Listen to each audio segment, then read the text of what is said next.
Hi crafters, welcome to the Roost. Today I'm going to show you a cute technique using a brayer and some scrap paper. Now I came up with this technique while I was actually making something else, and I had this scrap left over and I just loved the way that it looked. And it was so simple to do. So I'm just going to start with a 4 by 5¼ inch piece of Very Vanilla. And I've got my brayer here, and I have taken the 1 3/4 inch circle from the Framelit's collection circles, and I'm going to start with this. Just put it down, and you can see I've used this one already once. Then I'm going to ink up my brayer, you know, get it good and covered, and then I'm going to put my brayer down and just run over. I just kind of want a square like that, just once.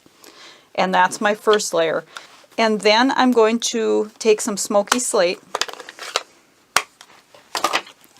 And for the Smoky Slate, I've actually cut a piece of just another scrap piece of paper. And this is 3 1/4 by 4. And then I'm just going to layer this one, you know, just randomly, kind of at an angle. So now I'm going to ink up my brayer again. And again, make sure you have everything covered. And then I'm just going to put it down. And if you want it a little darker, you can actually go back over it again. I kind of like the gray a little bit darker. And here is my frame. Now I'm calling this my Lotus Blossom Snapshot because I think it kind of reminds me of like a camera lens. Now for the Lotus Blossoms, and this is a stamp set from Celebration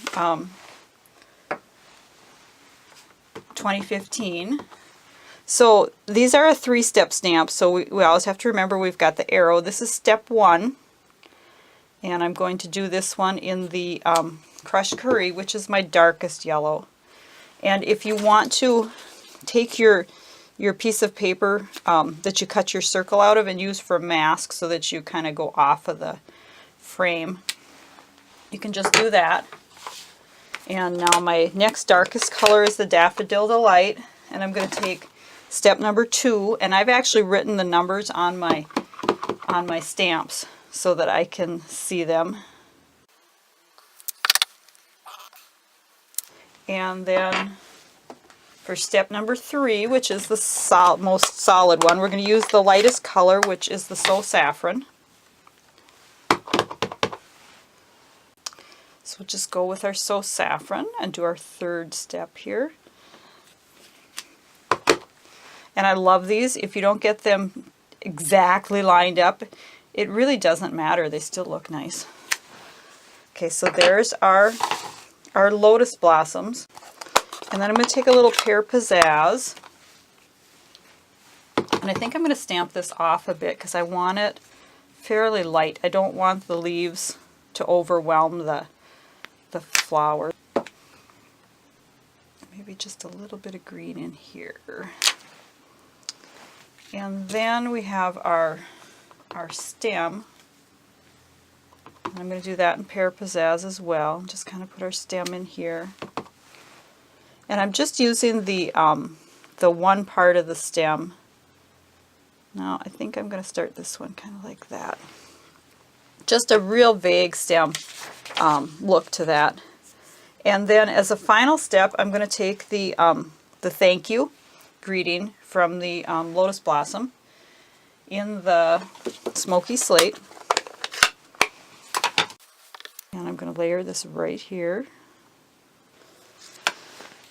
And then all I have to do is layer this onto, you know, I would either go with the Smoky Slate color cardstock or maybe a Saffron, depending on which color in this whole picture you really want to make pop. The Saffron would maybe be nice too.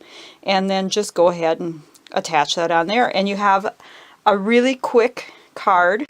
But what a cute thank you card, and I just love the snapshot effect from that simple technique. So I hope you've enjoyed this. Be sure to check out my other videos that I have, and hope you have a great day crafting. Thanks for stopping by the Roost.